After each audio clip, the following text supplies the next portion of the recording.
Ça va, Amandine? Ça va. À qui est-ce que vous êtes venue parler ce soir, Amandine? À mon père. À votre papa. Voilà, à mon père. Et qu'est-ce qui fait qu'on amène son papa sur un plateau de télé alors qu'on pourrait lui parler à la maison? Qu'est-ce que vous êtes venu lui dire? Je suis venue le remercier pour tout ce qu'il a fait pour moi depuis que je suis toute petite. Oui, mais ça, on pourrait presque le dire beaucoup d'entre nous, de notre papa. Oui, mais il a fait vraiment énormément de choses. Il s'est battu pour nous récupérer et je crois qu'il mérite au moins ça aujourd'hui. Justement, on va découvrir un peu en images ce combat assez incroyable qu'a mené votre père pour s'occuper de vous, malgré toutes les embûches, et elles ont été nombreuses, que lui ont tendu la vie. Un homme, une vie. Un roman que l'on écrit page après page en commençant par l'amour. Joseph se marie, il fait des enfants. Une petite fille, premier ange, premier sourire qui réchauffe les cœurs. Puis arrive très vite un petit frère pour Amandine. Famille, je vous aime, il n'y a pas plus fier que ce papa-là. La joie se lit dans son regard. Et puis une séparation arrive comme un drame dans le récit du bonheur. La femme de Joseph le quitte et avec elle partent deux enfants loin de leur papa. Joseph se retrouve sans rien, sans famille, sans maison, sans emploi. Pour retrouver Amandine et son frère, il devra se battre. Un verbe résonne dans le cœur d'un homme, se battre pour ses enfants, à tout prix pour les voir grandir, pour partager avec eux leur vie d'enfant. Alors Joseph va jusqu'à faire des combats de boxe pour avoir plus d'argent et ainsi assumer une vie stable. Pendant 7 ans, un papa se bat contre tous pour le bonheur de serrer dans ses bras une partie de lui-même, la chose la plus importante qu'il ait au monde, ses enfants. Il les gâte, les aime, les protège et espère un jour pouvoir revivre avec. Il ne vit que pour eux, se prive et s'enferme dans un cercle infernal. Quand pourra-t-il les récupérer ?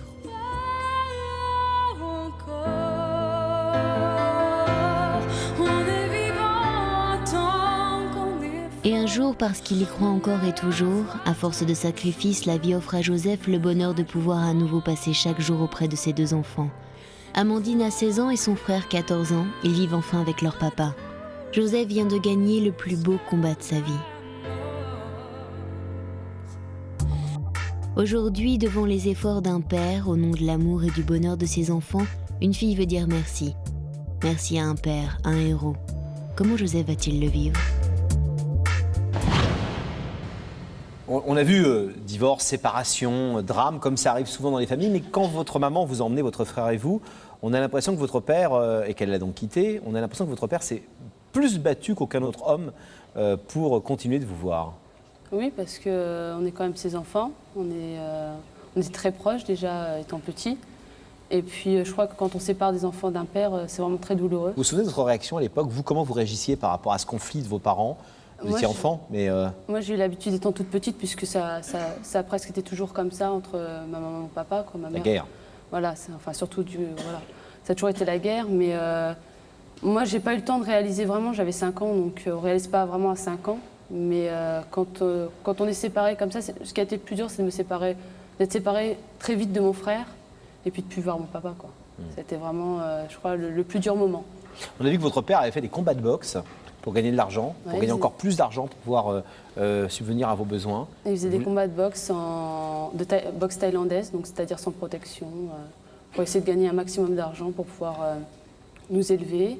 Il a fait des trucs énormes, quoi. Je veux dire, il travaillait le plus qu'il pouvait, puis il vivait dans un petit studio 5 mètres carrés, à manger des pommes de terre presque tous les soirs, parce qu'il y avait tout l'argent qu'il gagnait, il nous l'a donné. Quoi. Il vous le donnait à vous. Voilà. Et alors, ça n'a fait que s'amplifier quand, à l'adolescence, votre mère est partie, et donc Joseph, votre père, vous a récupéré.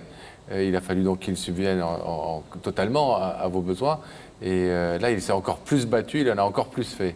Et là, il l'a encore plus fait, puisque ce qui s'est passé, c'est que ma maman... mon papa s'est battu pour nous récupérer, ma maman nous a abandonnés. Donc, nous a abandonnés légalement. Donc, il a dû nous récupérer comme il a pu, puisqu'il faut un logement, comme tout le monde le sait, il faut plein de choses. Il faut subvenir aux besoins des enfants. Voilà, et il s'est battu et il y arrivait admirablement. Vous la voyez toujours, votre père? Je la revois de temps en temps depuis 1 an seulement. C'est important pour vous quand même de continuer d'avoir de la voir, même pour vous, vous retrouver vous-même? C'est important, et puis j'ai une petite sœur, donc je veux la voir quand même, continuer à... Parce qu'on n'a quand même qu'une mère et qu'un père. Alors, votre père, vous nous disiez, mon père c'est un héros. Oui, mon père c'est un héros. Vraiment un héros? Je crois qu'il n'y a pas beaucoup de pères qui pourraient faire ce qu'il a fait. supporter autant d'années de souffrance et continuer à vouloir se battre. Je crois qu'il y en aurait qui auraient lâché prise bien avant. Donc Parce c'est vraiment- qu'il a fait passer ses enfants avant tout le reste. Ah oui, il a tout fait le temps. vraiment tout le temps. Tout le temps, même avant. Je crois qu'il aurait dû la faire passer à la vie sentimentale, il l'aurait fait. Et j'en suis même sûre, parce qu'il a toujours été comme ça. Et il le montre à chaque instant de façon qui tient à nous, vraiment qui tient à nous. Donc, Il a beaucoup sacrifié pour vous. il a tout sacrifié pour nous. Vraiment tout. Vous lui avez déjà témoigné cette reconnaissance que vous voulez ce soir lui montrer sur le plateau? Oui, je lui dis des fois, je lui dis merci. Je lui dis, pour moi, c'était pas encore assez. Il fallait vraiment que je lui montre à quel point c'était un homme bien et que la France s'en rende compte, quoi, que c'était vraiment un homme bien. Amandine, vous pensez que Joseph se doute de quelque chose? Ah non, mais lui, il croit que c'est quelqu'un qui l'a aidé, parce que mon père, il travaille il travaille avec le social, il aide beaucoup de personnes, il croit que c'est quelqu'un qui l'a aidé, ou un ami. Il s'imagine tout, il m'a appelé moi aussi, mais il soupçonne vraiment pas que c'est moi. Ouais, parce il croit que je travaille. Il s'occupe d'une association, on peut le dire, d'aide aux jeunes en difficulté, c'est Voilà, ça? c'est ça. Vous êtes heureuse de lui faire cette surprise ce soir? Oui, vraiment très heureuse, au moins pour lui, je crois que c'est vraiment très important. Eh bien, on va vous abandonner quelques instants, le temps de le retrouver justement de l'autre côté tout de suite du plateau. À tout de suite. Et on va demander à Gabriel Coteau de rétablir la connexion avec la loge de Rebecca, Rebecca, qui Je doit vous avoir entends. Joseph à ses côtés. Eh bien, exactement. Je suis avec Joseph, que je remercie d'ailleurs. Merci, vous de même. Joseph, vous avez une petite idée de qui vous a demandé de venir ce soir? Pas du tout. Pourtant, je sais que vous êtes entouré de beaucoup de monde. C'est vrai, par mon métier à la ville de Sens, puisque je travaille à la ville de Sens, je suis entouré de nombreux jeunes, notamment aussi des jeunes qui sont dans les quartiers, assez difficiles. Donc je suis amené à rencontrer énormément de personnes. Et vous n'avez pas essayé de savoir. Non, pas du tout. Alors, je vais vous demander de vous lever. La vérité est au bout du couloir et vous allez suivre Sam. D'accord.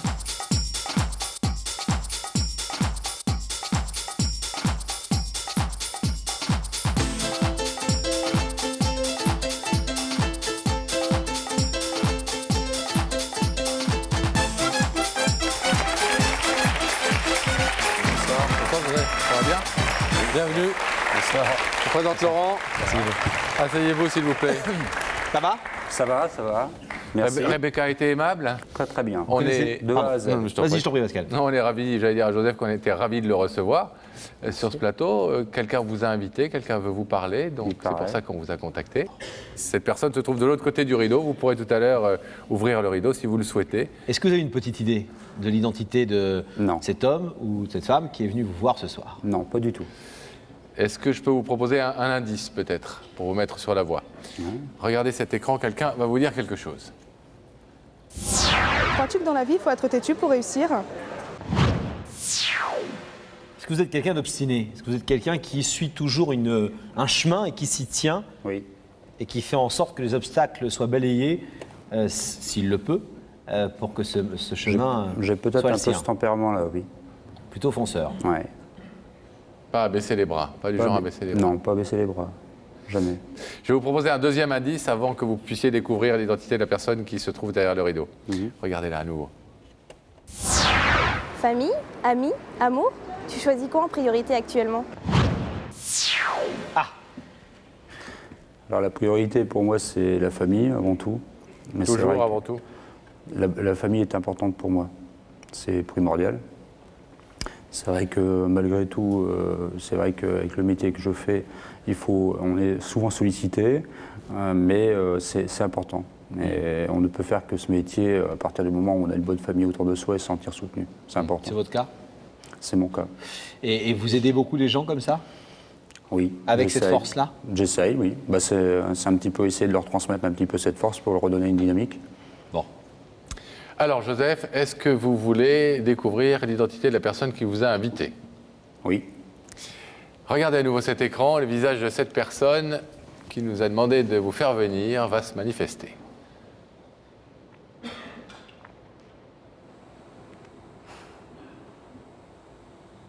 C'est ma fille. On sait. Vous attendiez? Non, pas du tout. Surpris? Oui, très surpris. Touché? Très touché. Très, très touché. Est-ce que vous voulez savoir ce que votre fille est venue vous dire ce soir? Oui.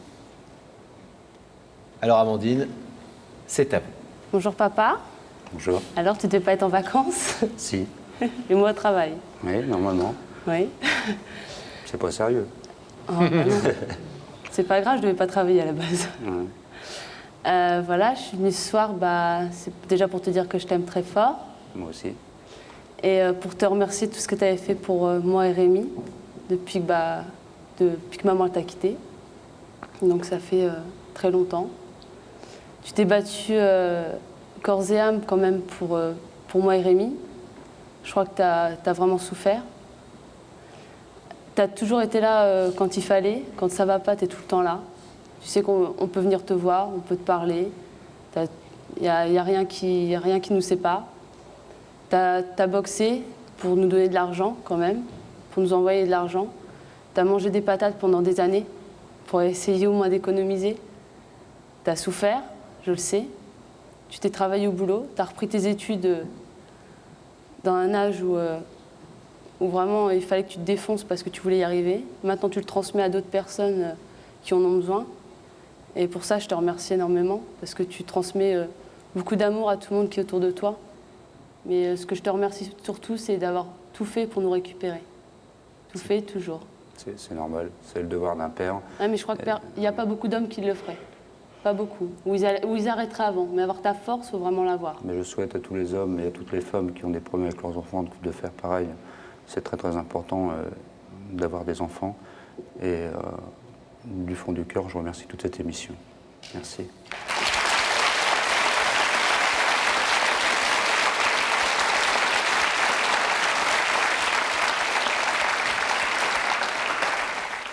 Amandine nous a dit, et quand on a préparé cette émission avec elle pour vous faire venir, mon père, pour moi, c'est un héros et je veux le dire à tout le monde. Voilà.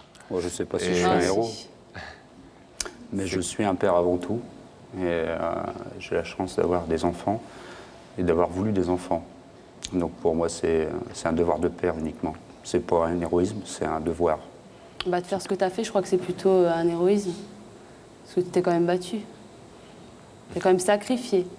En tout cas, on vous demandait tout à l'heure quelle était la priorité. C'était l'un des indices.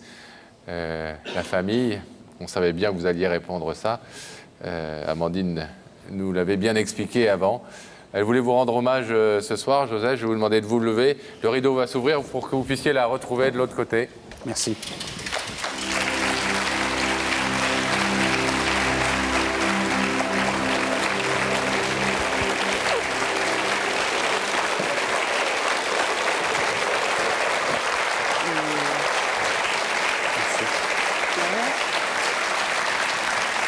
Cela dit, la plus belle des récompenses de tout votre boulot et de vos sacrifices, vous vous dites c'est un devoir, elle dit c'est des sacrifices, c'est de l'avoir ce soir avec ce discours aussi clair, aussi net, aussi franc, alors que c'est une jeune femme et avec autant de reconnaissance dans la voix et dans les propos. C'est une très très belle récompense. Ça prouve que vous n'êtes pas battu pour rien, bien au contraire.